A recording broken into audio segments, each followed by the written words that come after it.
Come closer, traveler. The fire is warm, the night is long, and my words are as old as the tundra itself. Listen to this tale of how a great shaman once saved an entire village. Long ago, deep in the tundra, there was a village. The people there were strong and hardworking, but a strange illness began to spread among them. Not of the body, but of the spirit. One morning, a hunter woke up and felt his heart turn cold, like a block of ice.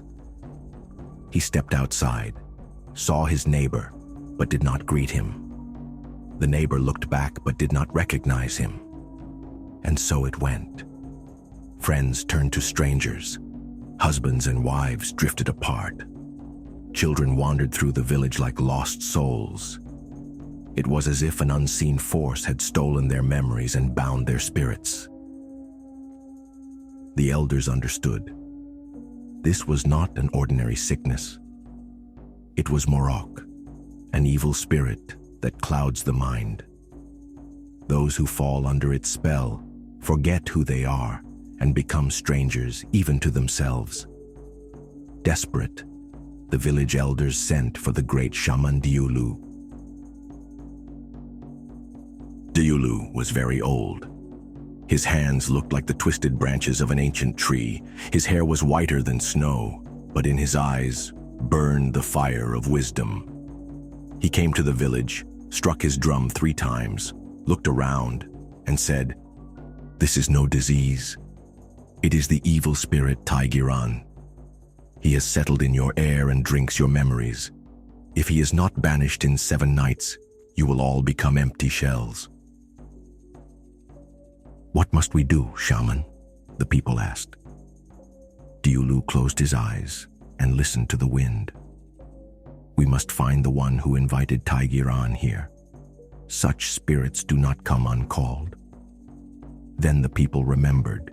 A few weeks ago, a young hunter named Ili had gone deep into the forest, wandered into a cave and returned. Different. He had become silent, his eyes empty. At night, he whispered strange words in his sleep. The shaman entered Eli's yurt. The hunter sat by the fire, staring into the embers with hollow eyes. "You brought the spirit," Diulu said. The hunter remained silent, but behind him, his shadow moved. It was Taigiran, hiding within him. The shaman wasted no time. From a small pouch at his belt, he took sacred ashes from burned bones and traced a circle around Eli. Then, striking his drum 3 times, he commanded, "Show yourself, spirit." The shadow tore away from Eli's body, rising like a black mist. "You cannot banish me, old man," Taigiran hissed. "The people called me. They are full of anger, envy, deceit. I did not make them this way. I only gave them a little push. This is their nature. I feed on it, and I am strong here." The shaman chuckled. "You are right. You feed on hatred. But now I will feed you something else." And he began to sing. His voice was deep as the northern wind and warm as the summer sun. He sang of friendship, of family, of home. He reminded the people who they were. And then the Morok lifted. The villagers blinked, looking at each other with fresh eyes, recognizing their loved ones once more. They smiled. They embraced. Eli fell to his knees and wept. "Forgive me, shaman.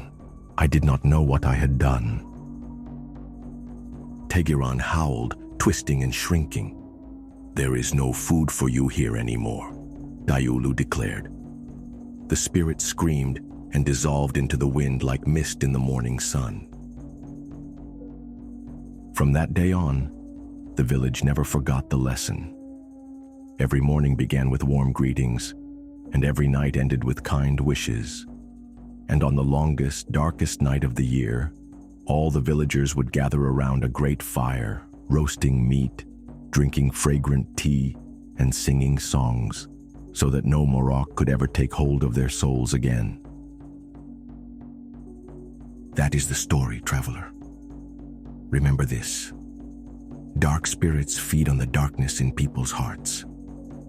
If you wish to be free, keep the light inside you, and do not let the shadows in.